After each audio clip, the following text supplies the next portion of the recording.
अस्सलामु अलैकुम दोस्तों अल्लाह ताला कुरान पाक में इरशाद फरमाता है, कुल्लु नफ्सिन जायकल मौत, क्या हर जानदार को मौत का मज़ा चखना है। यानी कायनात की हर वो मखलूक जिसके अंदर जान है, उसके लिए अल्लाह ताला ने मौत का वक्त और जगह तय कर रखा है। अल्लाह ताला के इस हुक्म से कोई भी जानदार बच नहीं सकता और न ही अल्लाह ताला के इस हुक्म से कोई भाग सकता है। इसीलिए तमाम इंसानों को गुमराह करने वाला शैतान वो भी एक दिन मौत का मज़ा चखेगा, यानी उसको भी एक दिन मौत आएगी। लेकिन सवाल ये है कि दिन कौन सा होगा और कौन इब्लिस को मौत देगा, और क्या शैतान को मौत के वक्त तकलीफ़ होगी? अगर हाँ तो कितनी तकलीफ़ होगी? और शैतान मरदूद की कब्र कहाँ बनाई जाएगी? और शैतान मरदूद कितने ज़माने तक मौत की नींद सोता रहेगा? और शैतान की रूह कौन कब्ज़ करेगा? और शैतान की रूह कितने दर्दनाक तरीके से निकाली जाएगी?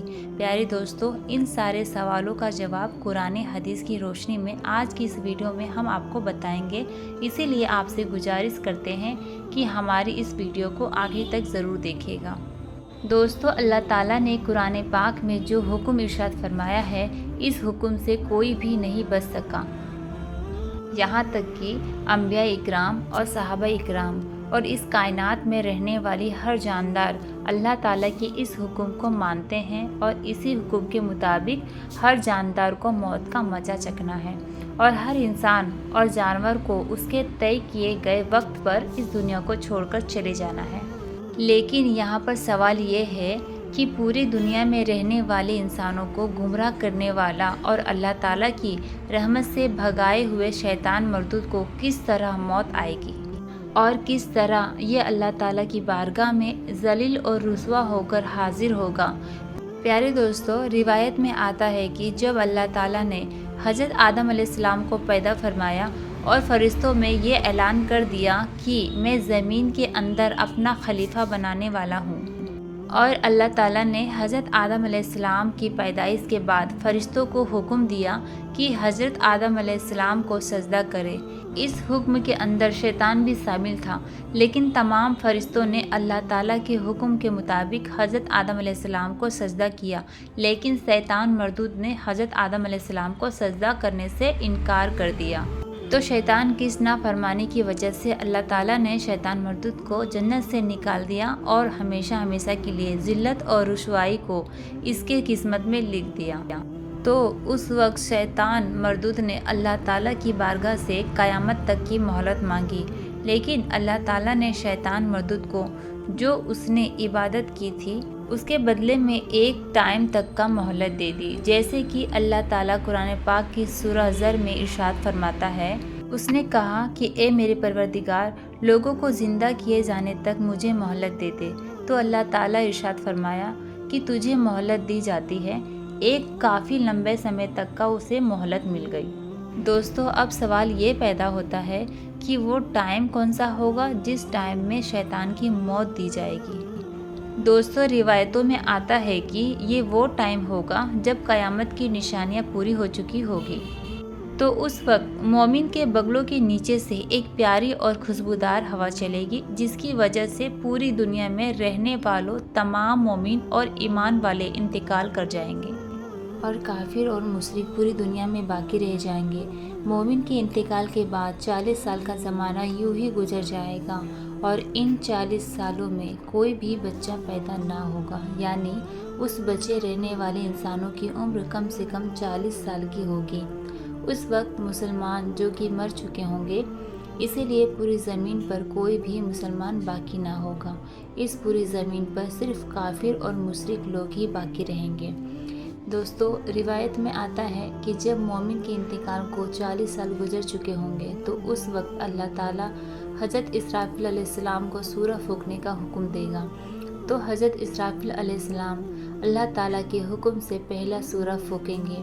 शुरू में ये सूरा धीरे धीरे सुनाई देगी, यानी कि सूरा की आवाज़ बहुत ही कम होगी और लोग इस आवाज़ को कान लगाकर सुनने की कोशिश करेंगे, और फिर ये आवाज़ अल्लाह ताला के हुक्म से धीरे धीरे बढ़ती चली जाएगी, यहाँ तक कि इस खौफनाक आवाज़ से लोगों के कानों के पर्दे फटने शुरू हो जाएंगे اور ناک سے پیپ بہنا شروع ہو جائے گا اور لوگ لگاتار مرنا شروع ہو جائیں گے۔ اس وقت انسان، جنات اور فرشتے یہاں تک کہ سب مر جائیں گے۔ دوستو، یہ وہ وقت ہوگا جب پوری دنیا کو گمراہ کرنے والا اور لوگوں کو اللہ تعالیٰ کے راستے سے دور کرنے والا شیطان مردود بھی موت کا ذائقہ چکھے گا، اور اس وقت شیطان کو بھی موت آ جائے گی۔ اس طرح جب اس کائنات کے تمام لوگ مر جائیں گے تو اس کے بعد 40 سال بعد حضرت اسرافیل علیہ السلام دوبارہ سورہ پھونکیں گے۔ دوبارہ سورہ پھونکنے کے بعد اللہ تعالیٰ کے حکم سے تمام مردے زندہ ہو جائیں گے اور قیامت قائم ہو جائے گی۔ یعنی جب پہلا سورہ پھونکا جائے گا تو اس وقت ابلیس کو موت آ جائے گی، اور جب دوسرا سورہ پھونکا جائے گا تو پہلے اور دوسرے سورے کے بیچ میں 40 سال کا فرق ہوگا، یعنی کہ 40 سال کا گیپ ہوگا۔ اس 40 سال کے گیپ میں شیطان موت کی نیند سوتا رہے گا، اور 40 سال کے بعد قیامت کے دن اس کو دوبارہ اٹھایا جائے گا۔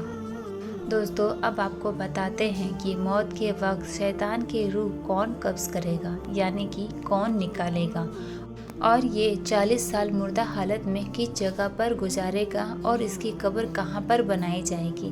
اس کے بارے میں روایت میں آتا ہے کہ حضرت کعب بن رضی اللہ تعالیٰ عنہ بیان کرتے ہیں کہ جب حضرت آدم علیہ السلام کی وفات کا وقت قریب آیا تو اس وقت حضرت آدم علیہ السلام بہت ہی غمگین ہو گئے، یعنی کہ بہت ہی دکھی ہو گئے تھے، اور اللہ تعالیٰ کی بارگاہ میں عرض کرنے لگے، یا رب العالمین، میری موت کی وجہ سے میرے شروعاتی دشمن یعنی شیطان مردود کو بہت خوشی ہوگی، کیونکہ آج میں مرنے والا ہوں۔ شیطان مردود قیامت تک زندہ رہے گا، کیونکہ اس وقت ملک الموت حضرت آدم علیہ السلام کی بارگاہ میں عرض کرنے لگے، اے حضرت آدم علیہ السلام، آپ پریشان نہ ہو، آپ کی وفات کے بعد آپ جنت میں تشریف لے جائیں گے، جبکہ ابلیس قیامت تک دنیا کے اندر ذلیل ہوتا رہے گا، اور پھر قیامت سے 40 سال پہلے اس کو ایسی دردناک موت آئے گی کہ وہ دنیا کے انسانوں جتنے موت کی تکلیف کو برداشت کرے گا، اور پھر آخرکار جہنمی اس کا آخری ٹھکانہ ہوگا۔ حضرت کعب بن عباد رضی اللہ تعالیٰ عنہ آگے بیان فرماتے ہیں کہ حضرت آدم علیہ السلام ملک الموت سے فرمانے لگے، مجھے ابلیس کی موت کا منظر بتاؤ۔ اس وقت ملک الموت علیہ السلام ابلیس کی موت کا حال بتانا شروع کیا تو وہ اتنا دردناک موت تھی کہ حضرت آدم علیہ السلام اپنے آنسو پر قابو نہ رکھ سکے اور بہت زیادہ رونے لگے۔ اتنا بتانے کے بعد حضرت کعب بن عباد رضی اللہ تعالیٰ عنہ خاموش ہو گئے تو لوگوں نے اس وقت گزارش کی کہ ہمیں بھی ابلیس کی موت کا حال بتائیے۔ اس وقت لوگوں کے بولنے پر حضرت کعب بن عباد رضی اللہ تعالیٰ عنہ نے ابلیس کی موت کا منظر کچھ اس طرح بتایا کہ جب شیطان کی موت کا وقت قریب آئے گا تو اللہ تعالیٰ ملک الموت سے ارشاد فرمائے گا کہ میرے غضب اور میرے غصے کا لباس پہن کر ابلیس کی طرف جاؤ، اور ابلیس سے تمام انسانوں سے زیادہ شکتی کرنا۔ اللہ تعالیٰ کا حکم پا کر ملک الموت علیہ السلام غصے سے بھرپور ہو کر فرشتوں کے ساتھ شیطان کی روح قبض کرنے کے لیے جائیں گے۔ اس وقت اللہ تبارک و تعالیٰ کے غضب کا اتنا خوفناک منظر ہوگا کہ جو بھی زمین اور آسمان والے میں سے ان فرشتوں کو دیکھ لیتا وہ وہیں پر مر جائے گا۔ دوستو، جب ملک الموت علیہ السلام اللہ تبارک و تعالیٰ کے غضب و غضب سے بھرپور ہو کر شیطان کے پاس پہنچیں گے تو شیطان دھڑے مار مار کے روئے گا۔ پھر شیطان کو موت کی تکلیف دی جائے گی، کیونکہ تمام انسانوں اور جنات کی موت کی تکلیف کے برابر ہوگی۔ پر دوستو، ابلیس اس وقت اس موت کی تکلیف سے گھبرا کر کبھی پورب کی طرف بھاگے گا تو کبھی پچھم کی طرف بھاگے گا، لیکن اس کو چھپنے کی کہیں جگہ نہ ملے گی۔ ہر طرف وہ اپنے سامنے ملک الموت علیہ السلام کو پائے گا۔ پھر شیطان مردود اس وقت موت سے بچنے کے لیے سمندر کے اندر چھپنے کی کوشش کرے گا، لیکن سمندر بھی اس کو اپنے اندر پناہ نہیں دے گی، اور پھر یہ شیطان مردود آسمان کی طرف بھاگے گا تو وہاں پر بھی اللہ تبارک و تعالیٰ کے तैनात फरिश्ते शैतान मरदूद को आग के कोड़े मारेंगे। फिर ये मरदूद हज़रत आदम अलैहिस्सलाम की कब्र के पास आएगा और हज़रत आदम अलैहिस्सलाम की कब्र के पास खड़ा होकर कहेगा कि आदम अलैहिस्सलाम, तुम्हारी वजह से मैं मरदूद और लानती बना, काश कि तुम पैदा ही ना होते। और दोस्तों, इसके बाद ये शैतान मरदूद मलकुल मौत अलैहिस्सलाम से कहेगा कि कितनी सख्ती और तकलीफ़ के साथ मेरी रूह कब्ज़ करोगे।